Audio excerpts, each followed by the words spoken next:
So just a little housekeeping thing. We're sanitizing the freshwater tanks, and the recommendation is a quarter cup of bleach, just regular household bleach, for every 15 gallons of freshwater holding capacity in your tanks. Ours is a 76 gallon, which is one of the reasons why we love our Jayco 24 RBS. And it's a 76 gallon freshwater, and so I had to use a cup and a quarter, and I would dilute that down in approximately 2 gallons of water.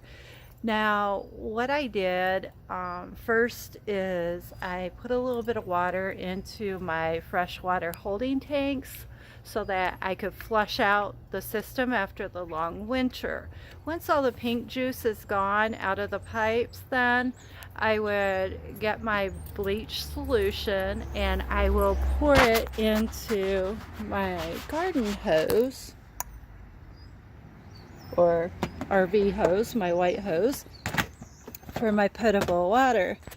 Then I connected my Camco spout, which has an on-off. I connected that to the one end and I turned it so that it was in the off position. That way the bleach wouldn't just drain right out of the hose. And then I hooked the other end of the hose to the city water, and that way I could come and proceed to put it into my freshwater tank. You'll want to make sure that it is the freshwater tank and not your black tank flush. So I filled this in, I put that in there, and I filled up my tanks roughly about halfway. After that happens, I did have to let it sit overnight. They recommend 8 hours, but I just let it sit overnight before I went ahead and ran that through the system and drained it out.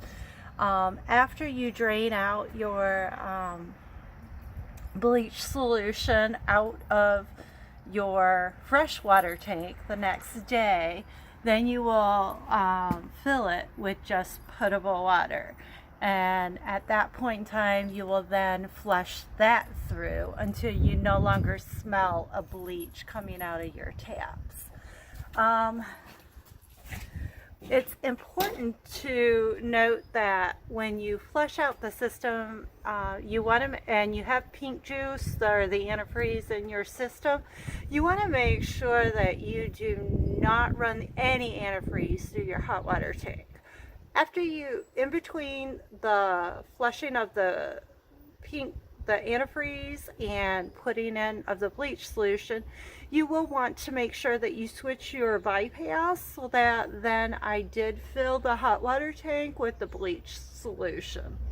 When you drain it all out, you want to make sure that I let a little bit drain out of the hot water heater, and that way I no longer have any bleach solution in there at the end.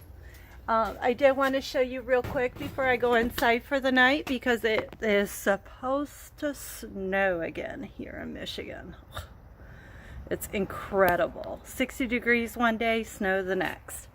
Anyway, right here I wanted to show you what I did with my hot water heater, because this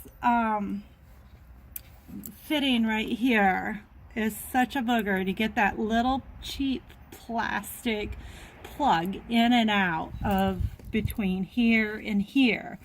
There's just not enough working room.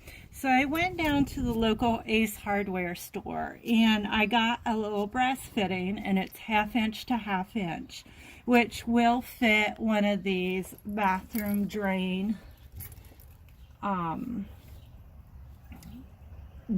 I don't know what they call them, pipes, I don't know.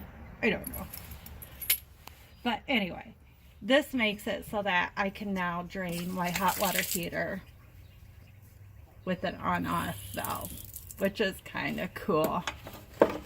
So I just thought I'd give you that insight, that tip, and it tucks very nicely over here. It does not interfere with anything with the ignition. It doesn't get too hot. I've come out and checked on it, and it's been perfectly fine set up like this. And I'm not sure what that does to my warranty, but you know what? It's a lot easier to maintain.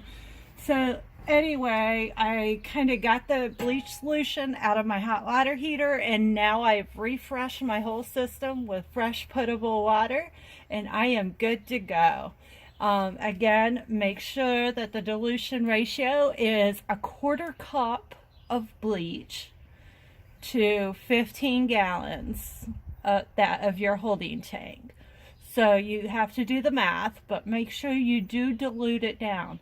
I just flushed it through the fresh water hose just to kind of give it a little sanitation from sitting around for a little while.